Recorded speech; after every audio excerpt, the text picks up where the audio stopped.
कौन कहता है आसमां में छेद नहीं हो सकता, एक पत्थर तो तबीयत से उछालो यारो। 12वीं विज्ञान का परिणाम कल घोषित हुआ है और हमारे बीच में है युवराज सिंह, सनोप श्री विक्रम सिंह जी, सरस्वती स्कूल बलवनपुरा का स्टूडेंट। 96.20% इस स्टूडेंट ने प्राप्त किए हैं और ये इसकी कहानी कुछ स्पेसिफिक है, बहुत परेशानियों से ये निकल के उसके बाद में इस मुकाम पे है। बहुत कुछ सीखने के लिए है, जानने के लिए है।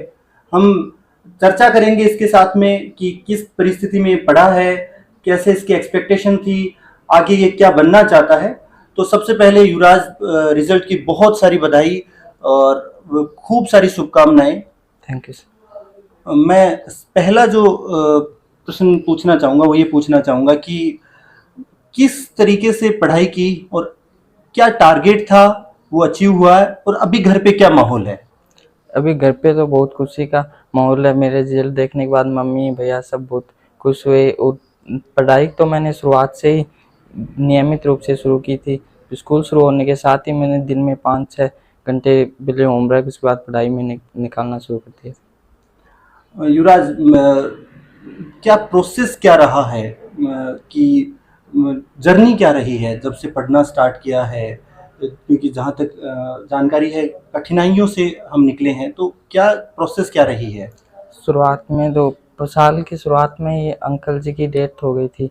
उसके बाद में तो घर में भी माहौल ठीक नहीं था, पढ़ने में भी शुरुआत में मन नहीं लगता था, लेकिन स्कूल में अच्छा वातावरण था, इस कारण धीरे धीरे वापस लाइन पर आ गए। जैसा कि युवराज बता रहे हैं, युवराज जब 1 साल के थे तब इनके पिताजी का देहांत हो गया था और उसके बाद में इनके मम्मी ने ही इनको आगे पढ़ाया, उन्होंने इनको आगे सहारा दिया। एक बड़े भाई हैं, वो भी बहुत ज़्यादा बड़े नहीं हैं, सिर्फ इनसे 4 या 5 साल का ही अंतर है।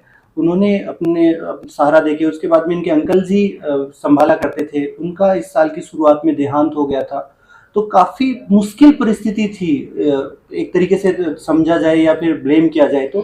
फिर भी इसने अपना टारगेट जो है या फिर अपनी जो एक्सपेक्टेशन है उनको छोड़ा नहीं, अपने काम को नहीं छोड़ा और आज बहुत शानदार स्कोर करके ये 96.20 पे है और आगे भी इसकी एक्सपेक्टेशन उसी प्रकार से अपने से है। युवराज, किस प्रकार से पढ़ाई की, किन सब्जेक्ट्स को कैसे टाइम दिया और मतलब किस तरीके से टाइम टेबल रहा अपना? टाइम टेबल से सबसे उपयुक्त तरीका मैंने अपनाया कि सभी सब्जेक्ट को प्रॉपर टाइम दिया और उसी के अनुसार शुरुआत से चलता रहा। इससे परीक्षा और टेस्ट के समय ज़्यादा बोझ नहीं हुआ और सभी सब्जेक्ट को ठीक से कवर कर पाया। मिड ऑफ द सेशन के बाद में आप हॉस्टल में आए थे, हॉस्टल से किस प्रकार से सहायता मिली और वो अपने आप को किस तरीके से उससे आपको बूस्टअप मिला? घर पे तो मैं रहता था तब पढ़ाई तो करता था, लेकिन वहाँ ध्यान भटक जाता था, जैसे थोड़ा बहुत काम में लग जाता था। पूरा समय नहीं मिल पाता था। लेकिन हॉस्टल में आने के बाद में टीचर्स भी हॉस्टल में रहते थे, कोई डाउट होता तो वो वहीं बता देते थे और अच्छी देख रेख में फिर लगातार पढ़ाई कर पाया हॉस्टल में आने के बाद। युवराज, किसको श्रेय किसको देना चाहेंगे, ये जो परिणाम आया है उसका श्रेय किसे देना चाहेंगे? इसका श्रेय मैं अपनी मम्मी जी को और स्कूल के अध्यापकों को देना चाहूँगा। और अब आगे क्या बनना चाहते हैं युवराज, आगे का क्या टारगेट है? अब मैं इंजीनियर बनना चाहता हूँ, इसलिए जेईई की परीक्षा की तैयारी कर। आगे ये अच्छे संस्थान से इंजीनियरिंग करना चाहते हैं, युवराज का ये कहना है। युवराज, स्कूल को कैसे डिफाइन करेंगे कि अपन दूसरे स्कूल से और स्कूल में क्या अपन डिफरेंस फील करेंगे? इस स्कूल में सभी बच्चों पर ध्यान दिया जाता है। शुरुआत से 9वीं क्लास से जब से मैं आया था तभी से सर की देखरेख में अच्छा प्रदर्शन ही कर रहा हूँ। हर साल बुला के पूछते हैं, बीच में बताते हैं, भटकते हैं तब बता देते हैं कि तुम सही नहीं पढ़ रहे हो, और अच्छा माहौल है स्कूल में। आज के टाइम पे डिस्ट्रैक्शन का एक सबसे बड़ा मीडियम टीवी और मोबाइल है, क्या आपका एंगेजमेंट था टीवी और मोबाइल का? टीवी और मोबाइल तो बिल्कुल भी उपलब्ध नहीं था, और भी मैं कहना चाहूँगा पढ़ने वालों को कि टीवी और मोबाइल तो बिना ही बिल्कुल नहीं देखना चाहिए। अपने जो जूनियर हैं, छोटे भाई बहन हैं, उनको क्या मैसेज देना चाहेंगे आगे के लिए और उनको कैसे मोटिवेट करना चाहेंगे या अपने आप को कैसे मोटिवेट करते थे? मैं तो यही कहूँगा कि सबसे पहले तो एक टारगेट तय कर लें, उसके बाद उसके ऊपर ही ध्यान रखें जिससे और कोई भटकाव नहीं हो। टीवी मोबाइल से तो दूर रहना ही चाहिए।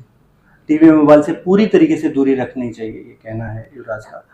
तो ये युवराज की जर्नी थी, इसने अपने बारे में बताया और आगे क्या करना चाहता है उसके बारे में बताया। ये एक एग्जाम्पल है, एक छोटी सी कहानी है जिसके थ्रू हमें ये समझ में आता है यदि हमारा रास्ता सही है, हम सही रास्ते पे लगातार चल रहे हैं, निरंतर मेहनत कर रहे हैं, कितनी भी कठिनाई हो हम अपना लक्ष्य हर हाल में पूरा करेंगे और लगातार आगे बढ़ते रहेंगे।